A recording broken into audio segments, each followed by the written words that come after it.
Welcome. In front of me is a Tab S8 from Samsung, and today I'll show you how you can capture a screenshot on this device.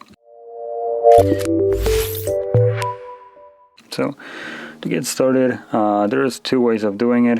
The first one would be by holding the power key and volume down at the same time.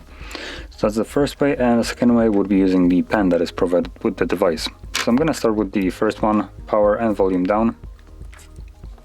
So just going to try to somehow grab this thing. Flipping it over will be the easiest for me. So you just unlock it and power, volume down.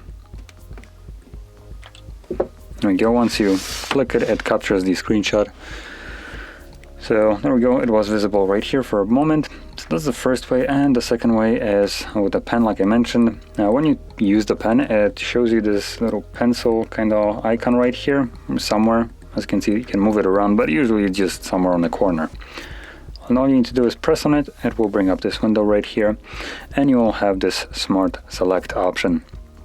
Now this is more of a cropping screenshot.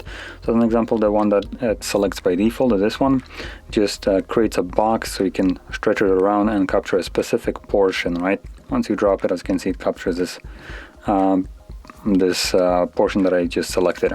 So that's one way. Now once you do that, you do need to save it right here. And there is also two additional ways. As you can see, we have a free select and a circular one. So I'm gonna go with the free select just because it's more interesting. Once you select it, you can then literally draw the area that you want to capture. So as an example,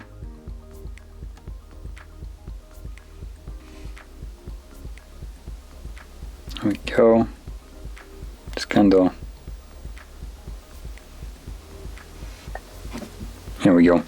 And as you can see, it only selected the area that I literally drew around.